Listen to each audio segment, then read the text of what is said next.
Namaste. I am Dr. Venugopal, Chief Consultant Pathologist and a Cytopathologist at Apollo BJ's Hospitals, Mysuru.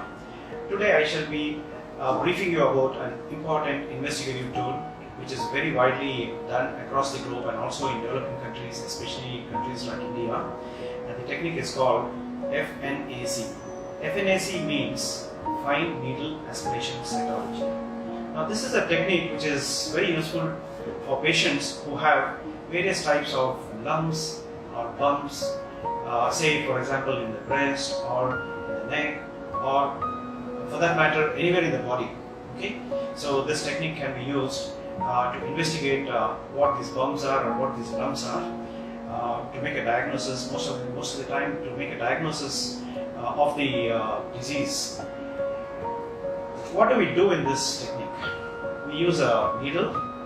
The needles are called as the fine needles, which are very thin, 22 gauge or thinner needles, and we use a syringe. So using a needle and a syringe, we place the needle tip inside the lesion or the lump or the bump, and we try to extract or aspirate a small quantity of the material which is present within the lesion. And this material is studied by an experienced cytopathologist under the microscope, and he or she can make a diagnosis in most of the instances. The accuracy of this technique is pretty good. It's more than 95%, and it can be higher if the experience of the cytopathologist is good. So one thing about this technique is that it needs a good experienced cytopathologist, and this should be done in a proper hospital setup or a laboratory setup, preferably in a dedicated room which is called the FNAC room, where facilities are available to do the procedure and also to tackle any of the complications if at all they arise. Now coming to the complications are very few. That's why this technique is called as a very safe technique, and it's so safe that it can be done in an outpatient setup also. It can be done in the wards, it can be done inside the operation theatres when the patients are opened up and they see a lesion, when the doctor sees a lesion and the lesion needs to be investigated further. The cytopathologists are called, FNACs are done inside the operation room at the time of the operation, and this is what is called as intraoperative FNACs, where very valuable information can be given by the cytopathologist to the operating surgeons, with the help of which the surgeon can proceed with the surgeries in the right direction. Now this technique, I said, is very cheap, it's very quick, okay? It has very few complications, and some of the few complications are a bit of pain which the patient experiences. Even this pain can be much reduced by an experienced hand and with reassurance. Now bleeding is another complication, but even if it bleeds, it's just a minor bleed, not of much concern. It can be very easily managed. Infections, very rarely. Infections happen if it is not done by a proper cytopathologist, or if who doesn't follow proper asepsis, or if it is not done in a proper setup. Okay, a preferable setup is an FNAC room in a lab or in a hospital setup, and if these techniques are done in unfavorable environments, then infections can come, and these infections are just generally local infections and easily tackled. Now, some people feel giddy, okay, which we medically call as vasovagal shock. Now, this can be very much reduced if it is done by an experienced, confident cytopathologist, and that's the reason why we don't allow this technique to be done at home setups, okay, where we can't manage this sort of giddiness or what we call as shocks situations. There are a lot of advances in this technique, and some of the advances are when patients have some lesions which are neither seen nor palpable, okay, not felt.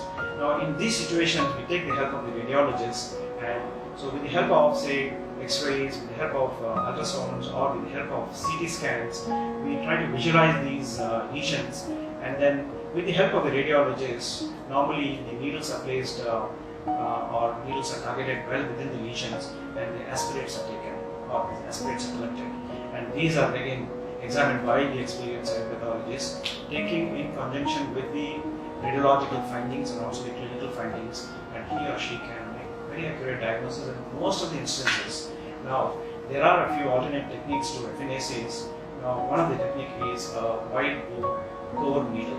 Now, this is done when 2 or more FNAC aspirates don't yield diagnostic materials, or in some lesions where the lesions are not palpable. So in such a situation, a core biopsy is done, and as we use wide bore needles here, core bore needle definitely has a lot more complications when compared to FNACs. Now, one of the advantages of this core bore biopsies is that we can subject these tissues for ancillary tests, which are necessary in some conditions, especially some oncological conditions. Otherwise, most of these conditions can be tackled with FNACs itself.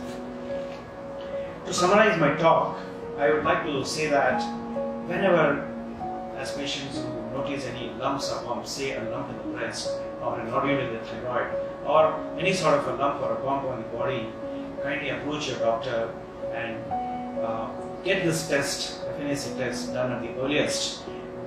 Get it done from an experienced cytopathologist in a proper setup. Like, for example, we at Apollo we have dedicated room where we do this procedure, and we don't miss making a diagnosis in most of the instances. Our accuracy rate, even though some of the literature says 95%, but then in our hands it's more than 97% of the times. So you know that this technique is a quick technique. So when you notice this, don't be hesitant or don't be apprehensive getting this test done. Get this test done quickly so that you will have a quick diagnosis. You know that with quick diagnosis, a lot of conditions can be very successfully treated. A lot of cancers, when they are diagnosed early in the stage, can be even